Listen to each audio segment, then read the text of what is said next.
नवरात्रि का पहला दिन मां दुर्गा के शैलपुत्री स्वरूप को समर्पित है। पर्वतराज हिमालय के घर पुत्री रूप में उत्पन्न होने के कारण इनका नाम शैलपुत्री पड़ा था। नवरात्रि पूजन में पहले दिन इनकी उपासना का विधान है। मां का ये स्वरूप बेहद ही शुभ माना जाता है। इनके एक हाथ में त्रिशूल और दूसरे हाथ में कमल है। माता का वाहन वृषभ है, जो संपूर्ण हिमालय पर राज करती हैं। वे शैलपुत्री कहलाती हैं। लाल कपड़े पर केसर से शंख लिखें और मनोकामनाएं गुटिका के साथ मां की तस्वीर रखें। अब हाथ में लाल फूल लेकर शैलपुत्री देवी का ध्यान करें। इस मंत्र का जाप करें। ओम ऐं ह्रीं क्लीं चामुंडाय विच्चे ओम शैलपुत्री देव्यै नमः। मंत्र के साथ ही हाथ में लिए गए फूलों को मनोकामना गुटिका एवं मां की तस्वीर के ऊपर छोड़ दें। इसके बाद माता को भोग लगाएं। मां शैलपुत्री का प्रसाद मां शैलपुत्री के चरणों में गाय का घी अर्पित करने से भक्तों को आरोग्य का आशीर्वाद मिलता है।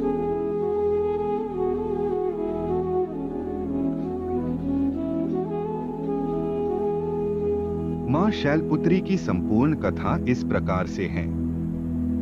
क्यों मां को शैलपुत्री कहा जाता है?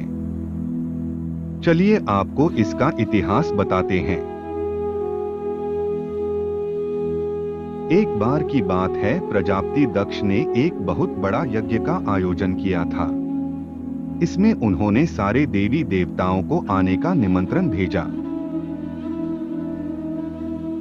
परंतु शंकर जी को इस यज्ञ में निमंत्रित नहीं किया। सती जी ने जब यह सुना कि उनके पिता विशाल यज्ञ का अनुष्ठान कर रहे हैं, तब उन्होंने भी उसमें शामिल होने की इच्छा जाहिर की।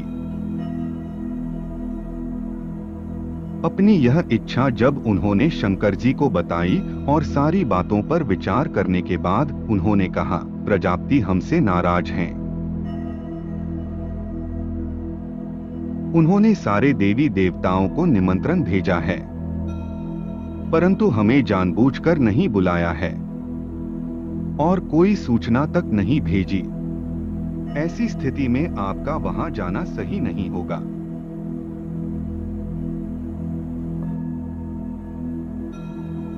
महादेव जी के यह कहने से भी सती माता नहीं मानी। उनका प्रबल आग्रह देखकर भगवान शंकर जी ने उन्हें वहां जाने की अनुमति दे दी।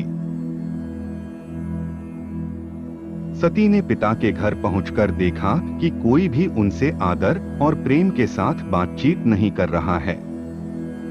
केवल उनकी माता ने स्नेह से उन्हें गले लगाया।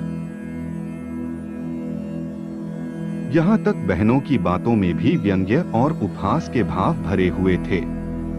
परिजनों के इस व्यवहार से उनके मन को बहुत दुख पहुंचा। यह सब देखकर सती माता का हृदय क्षोभ, ग्लानि और क्रोध से संतप्त हो उठा।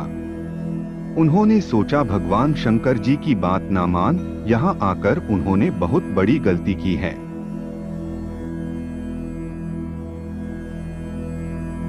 वे अपने पति भगवान शंकर के इस अपमान को सह नहीं सकी और उन्होंने अपने उस रूप को तत्क्षण वहीं योगाग्नि द्वारा जलाकर भस्म कर दिया। वज्रपात के समान इस दारुण दुखद घटना को सुनकर शंकर जी अत्यंत क्रोधित हो गए तथा अपने गणों को भेजकर दक्ष के उस यज्ञ का पूर्णतः विध्वंस करा दिया। सती ने योगाग्नि द्वारा अपने शरीर को भस्म कर अगले जन्म में शैलराज हिमालय की पुत्री के रूप में जन्म लिया और वे शैलपुत्री जी नाम से विख्यात हुई। मां शैलपुत्री जी की असीम कृपा हम सब पे बनी रहे। जय भोलेनाथ, जय माता की।